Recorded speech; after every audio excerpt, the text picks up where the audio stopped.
Hello you guys and welcome. Thank you so much for clicking on this video. For those of you who don't know who I am, my name is James Colwell and I'd like to welcome you to a new spin on an old product. I've done this before. If you aren't that aware of my products, I am Spillitboy TV on YouTube. A new spin on an old product. I actually did that with my show Swipe Left that actually airs 12 p.m. every Saturday, and I'm doing the exact same thing with this. This is actually a segment that I've had on my channel that is called Ask James. For some reason, people think that I give good advice. So I have actually jumped into the realm of giving advice. I do it as smoothly and as responsibly as I possibly can.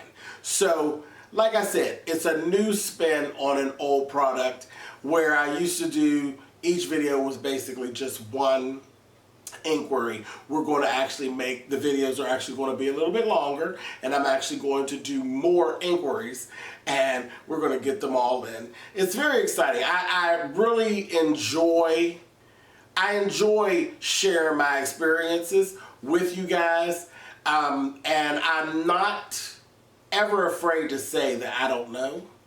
And if it's something that I feel that I shouldn't be giving advice on, I have no problem backing out of it. Because there are some things, let's face it, I am not a licensed psychiatrist. I am not a licensed psychologist. I have licenses in some things, but not those two things. So, like I said, I'll give some advice on some things that I've been through, some things that I've seen, things of that nature.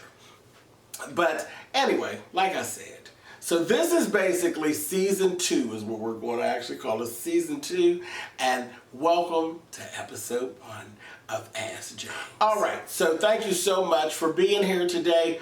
We are not going to waste a bunch of time. We're going to go ahead, we're going to get started right here. First email.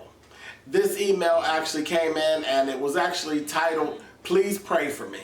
I said, oh boy, this could be anything. So let's read it.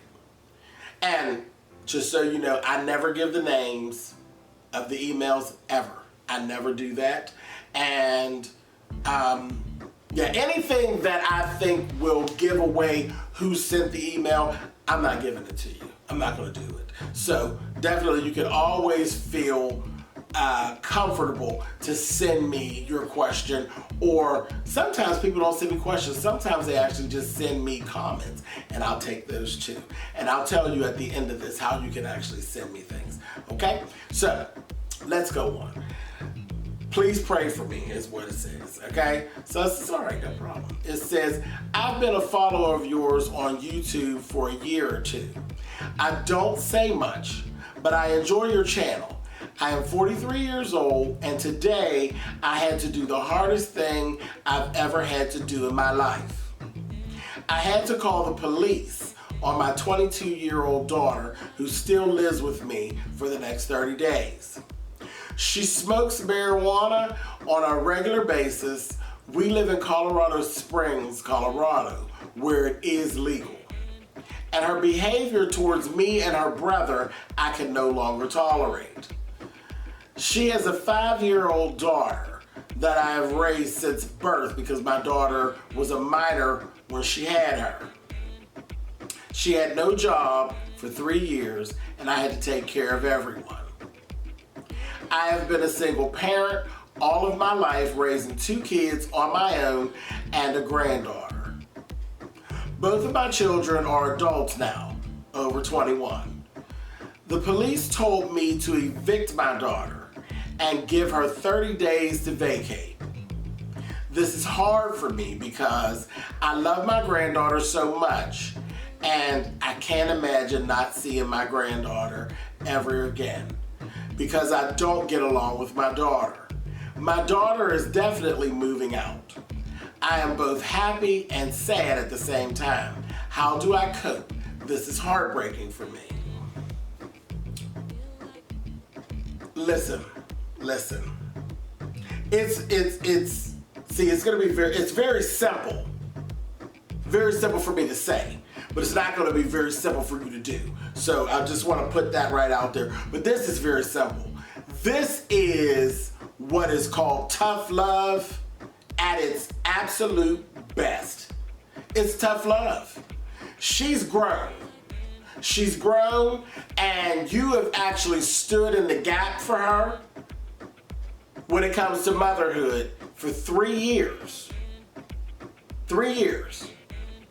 And I know it's harsh, but at what point is she going to step up and be a mother, or be able to say, I can't? Because see, that's another situation. She may, once you step out, and you have to step out. You have to step out to let the universe take hold so that you all can move on. Not just you, her as well. Her as well. Because maybe she's not ready for motherhood. But if you keep doing it for her, she's never going to know whether or not she's ready or not. So I'm hoping that she'll step up and do the things that she needs to do. And if she's not going to be able to do the things that she needs to do, that she gets herself out of the way and lets you go ahead and raise your grandbaby. But this right here, this has to happen for you all to get to the next place. It has to happen. It is what it is. And baby, you're going to have good days and you're going to have bad days. You're going to have good days and bad days. And yes, to feel as though you are turning your back on one of your children, no matter whether they're grown to the world. They're never going to be grown to you. Okay? So turning your back, oh yeah, you're going to have good days, you're going to have bad days. A whole lot of bad days. You're going to cry many a tears, I'm sure. But it has to happen. It has to happen. That whole smoking marijuana thing, I ain't feeling it. I ain't feeling it because from what I'm gathering from the email of what's possibly not being said is that once she smokes, that she not doing what it is that she's supposed to do. That behavior of mistreating you and her brother, no. That's, no matter where it started, it has to stop. It has to stop. And that's all I have to say. That's all I have to say about this. This is literally, like I said, this is tough love at its absolute best. You have to do it. You have to do it. It is what it is. And how you're going to cope, you're being a mother. You're being a mother, and you're being a damn good mother by forcing her to be a mother too. Because that's the most important thing. The most important thing in this whole thing is that baby. At what point are you going to be a mother to your daughter? You may not be able to be the mother that I've been to you, but God darn it, you got to try. You got to try, and if you try, I'm sure you've taken care of the baby for 3 years, so I'm sure you're willing to either take over or actually to help. I would rather see you help. I'd rather see her get herself together and be able to reach down and say, Mommy, I need help. I need help. You know what I mean? But that ain't never going to happen while you taking care of everybody. Ain't going to happen. But yeah, she got to go. She got to go. Because you're not running. We not living here with you, baby. You living here with me. You can't misuse me and mine, and I'm taking care of you and yours. See, because the dynamics done changed. The dynamics done changed. And word to the wise, 2 grown women in one house, no. Grown women are supposed to have their own house. They run their own domain. 1 queen to a castle. That's it. So, I know it's kind of curt and it's kind of hard I done gave it to you, but it is what it is. It has to happen, and you're doing the right thing. I know it seems harsh. It is harsh. You're like throwing your baby out, but it's time for baby to go. It's time for her to go. And don't sit and just say, oh, I'm not going to see my granddaughter. Keep your good eye out so that they don't have to fall, to a hard place. Because you got to be there willing to catch your grandbaby. If you let your daughter hit her head, you got to be willing to catch your grandbaby, and I think you are. I think you are. So, yeah, I definitely wish you the best. I wish you the absolute best. And the most important thing here is the grandbaby. Your grandgirl, honey, is the most important thing I see in that email. First thing I was drawn to was marijuana and whatever. Granddaughter. That's what I saw. That was the thing that stuck out to me. It is what it is. Thank you so much for writing in, baby. I wish you the best. And by all means, feel free to write me and let me know what's going on, and I hope it's good. All right. Okay, let's move on to our next email. You guys ready? Let's go. Okay. No title. No title here, so just go on in. Hi, I just came from your most recent live video and decided to email you myself. I don't know if you give advice, but why not email you and give it a shot? Okay, so you're a newer subscriber. Cool, no problem. I do give advice, baby. I sure do. At least I try. All right. Okay, so you talked about issues with family members, and I couldn't agree more, but that's not the only reason why I'm here. Please excuse the punctuation for now. It's really late. Laugh out loud. Lately, I haven't been feeling like myself. I dealt with depression at a young age due to bullying and things of that nature. I conquered it, worked on myself, and got on track. That was almost 10 years ago. And now I'm back here again and can't decide what's going on with me. School is great. Life is good, but I feel like something isn't right within myself. Usually, I can figure these things out. It's been nagging me for months now. I've prayed about it constantly, but nothing seems to change. Thank you for reading. Hope to hear from you soon. Okay. And the funny part is, right inside your letter, you actually answered your own question. You really did. The thing is, you're pretty new. I've gathered that you're new to my channel. So I have dealt with depression and what I refer to it as being in a dark corner. Been there, done that. Now, I was one of the lucky ones. And I say that very freely. I was one of the lucky ones. I was in a really dark place and I was able to pull myself out of it. That's not the way it goes all the time. Sometimes you need more. Most times you need more. Now, it seems as though you were able to pull yourself out of your dark place, but it wasn't fixed, is what I'm actually getting. It wasn't completely fixed because you're back there now. So that's been 10 years ago.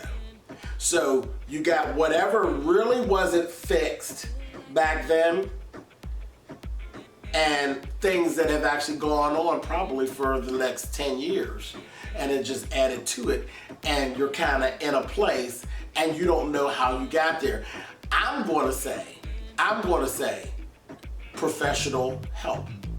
Don't feel bad about it. It's not a bad thing. It's definitely it's a great thing that you're able to say something ain't right.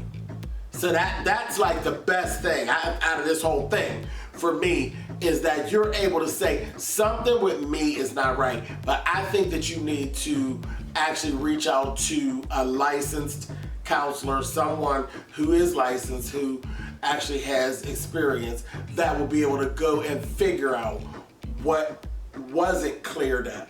And I promise you, it's probably, I'd be willing to bet money that there's some stuff from back in the past that wasn't cleared all the way up. That you moved it and compartmentalized it and you were able to move on.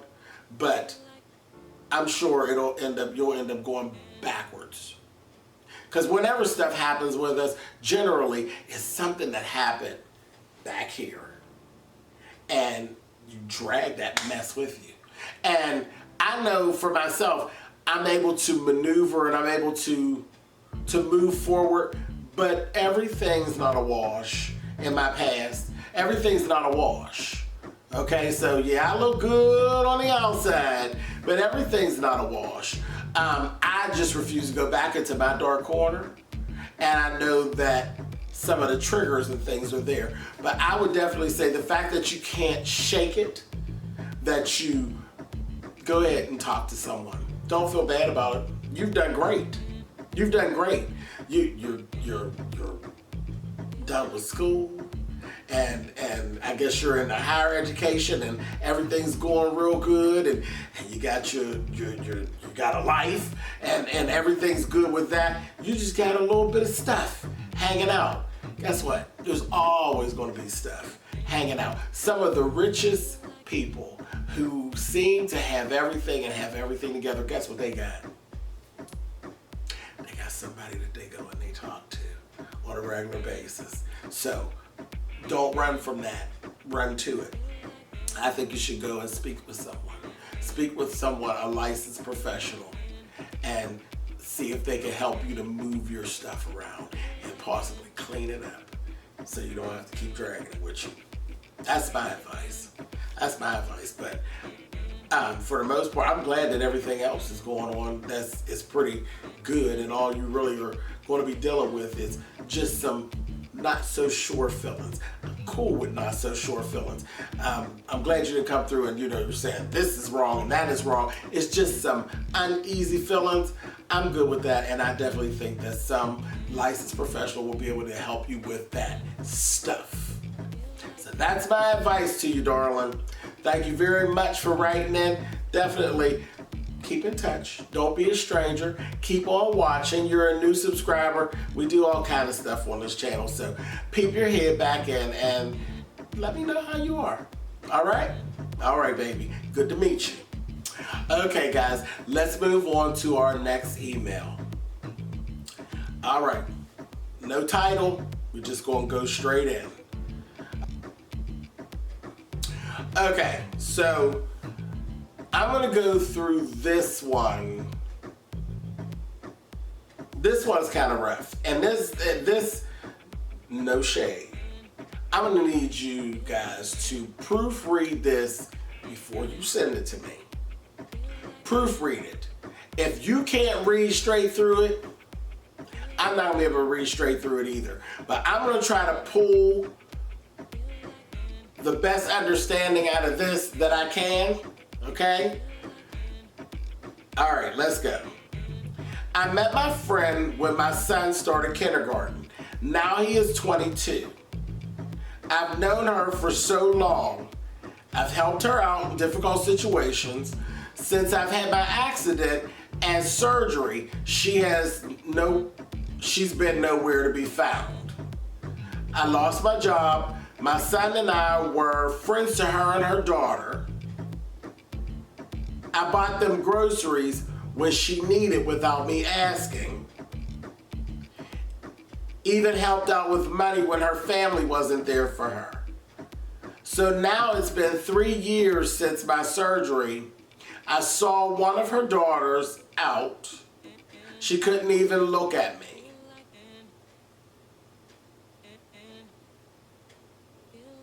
Now she knows my number and where I live. I'm so done with her being that type of person. Also, I've come to the conclusion not to be around those kinds of people who only want to use you. I have forgiven her, but she disappointed me as a human being. Tell me what you think. Thanks, James. Okay, now that was a lot. That was a lot, and trust me, it was a lot.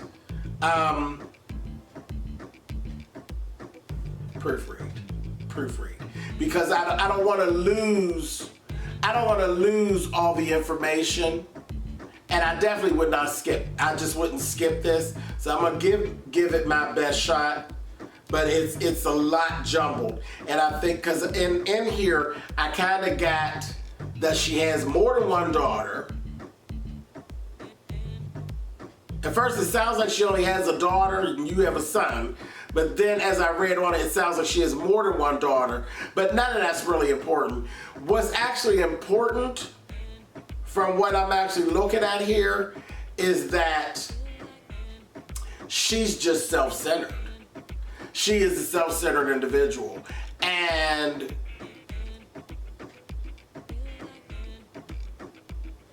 you knew it. You knew it. You know what I mean? It's because it says you met her when your baby was in kindergarten. And he's 22. That's a very long time. And it sounds from what I read, it sounds like she's done these things more times than not. And I think the fact that you had surgery, and when we go through surgery, you were really down. You were really in a spot is where it really affected you, when you couldn't just say, okay, you may have actually really needed help from her. This is really your call. This is when you say, how much? How much is too much? What do I think? Me at the place where I am personally, because that's what you're asking. You're not really asking for my advice. You're asking for my opinion. And where I am personally, I'm not doing that anymore. I've done that. I've been there. And if you've been watching me for a while, you know I went through a cancer battle. And I've been in a position where I was flat on my back. And I looked around and I didn't see any of the people that I thought that I would see. So me personally, I'm in a place where, no baby, I'm not doing that. I'm not doing that anymore.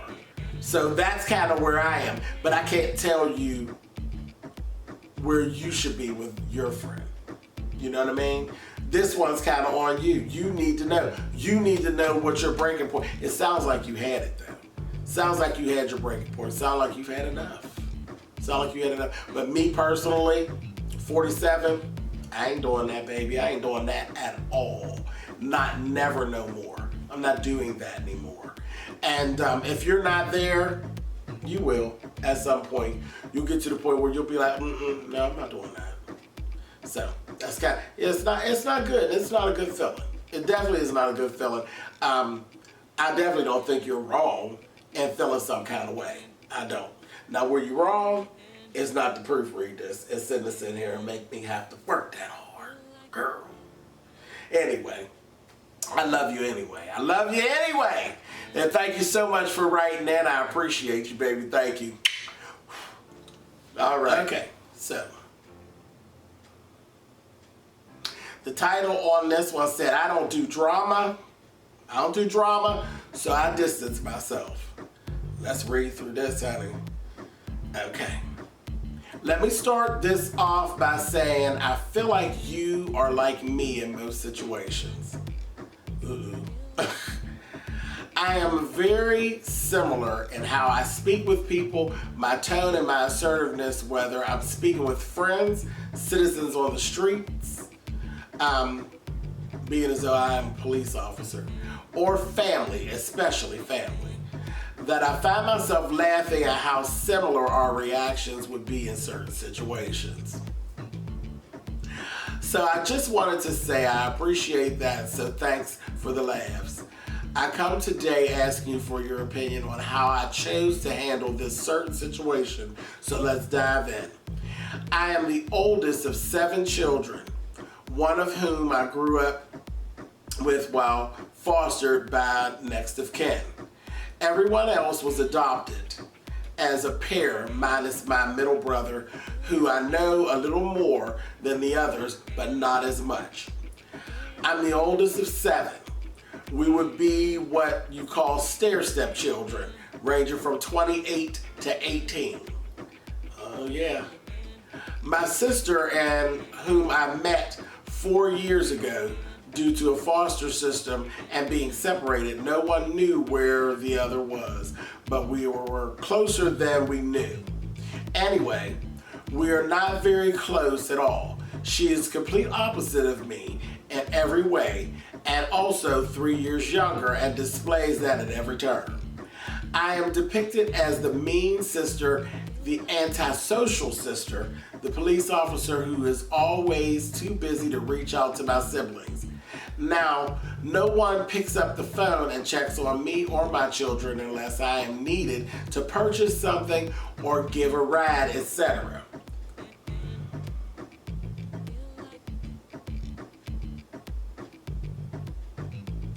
My sister has now had her first child, who is now 8 months. I've met my nephew one time, and at that time he was about a month. My sister contacted my biological mom to have her babysit my nephew. My mom and I are close, but due to being with her for a short period of time before being adopted and every child afterwards being pulled into the foster care system, but I digress. Long story short, my sister drops my nephew off to be babysat by my mom. I'm excited. I have to work and I'm super tired, but I haven't heard from her via text, phone, etc. Since she actually had the baby, I blew my phone up to buy a very important item needed for my nephew before he was born. While watching my nephew play with his cousins, my daughter and son, I then asked the question, so when are you picking him up? Because my children are staying the night. Before I could get night out of my mouth, she screams, that's between me and my mother. Now I'm confused because I asked the question trying to see if my nephew could stay longer with the kids. So I asked who she was talking to. She repeated the statement, getting even louder, then walked away and tried closing the screen door in my face. I politely opened the door and stood face to face, looking her in the eyes. I said, don't check me when I don't need to be checked. You were out of line. Now, when I get in your ass, I mean, if I stay away, I'm mean. But I'm going to say this, and while trying to overtalk me, she caught a seriousness in my voice and got completely silent. I asked that she watch her words when speaking to me. I was not trying to offend you. I'm thinking about the children having an actual relationship. You don't have to worry about me ever contacting you or trying to reach out to you and have a relationship with you. If you wasn't blocked, you will be now. I will seek a relationship with my nephew, but you can call me officer because you will not disrespect me. She stood there quietly and walked away. I just wanted to know if I overreacted. It may be the Taurus thing, but it takes me so much to get me upset. But talking over me and speaking with your hands in my face pisses me off. I can hold a grudge until I die, so I chose not to put my hands on her. But the way she looked after I said my piece, she might have cried in the car. And honestly, I don't feel bad. I just stay away because everything is a slick remark or comment when we're actually around each other. But I'm older, so I say what I say and I keep it pushing, but today was the last straw. I don't have the time and patience. You don't know me, but don't let it be the same for our children. Thanks again, James. I know I probably gave you an earful, but it was needed because everyone is fine, and as long as I'm doing something for them, hell, I have a husband, kids, and a stressful job. Call and ask how I'm doing sometimes, and I'll do the same. But I am not obligated to take your disrespect because I'm the oldest. You disrespectful creature. Okay. All right. So, yeah, that was a lot. It was a book. But I got you. And it's more going on here. I gotta get you because you kind of like crumpled her up like paper. And she seems, from what you're saying, she just seems like a little smart ass. You know, like she got a little flippant thing about her. Okay? And the funny part is, the way y'all were raised, y'all's relationship seems more like cousins than siblings. So, you know, it's that ugly area when it comes to foster children. You know, I know about foster children and adoptive children, but it's that strange area because you didn't grow up like siblings, so you don't get to really talk to each other like siblings and understand the way that siblings understand. Y'all are more like y'all relationships seem more like cousins. Definitely you don't want, because this is not where it can be fixed. What I think the problem is that you got a lot of resentment build up and you're not saying it. You haven't said anything. She may not even know how you feel, because it seems to me like you feel like you've been being used. And that is a horrible feeling. I'm a Capricorn, you're a Taurus, I'm a Capricorn. It's really bad. I'll give you everything I have to give until I feel like you're using me. When I feel like you're using me, I'll give you no explanation. I'll give you no leeway. I won't give you a thing. Do you understand me? I will cut you off at the knees. And I know that that's something that I do. And I get angry when people, then they pretend like they don't know what they did.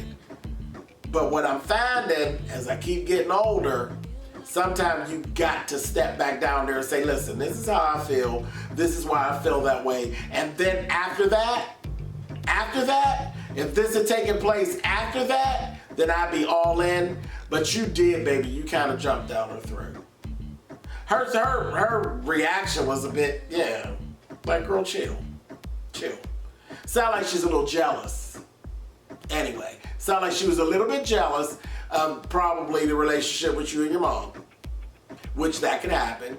Again, you know, you gotta leave that leeway, because y'all didn't grow up like regular siblings, so maybe a little jealousy, you know what I mean?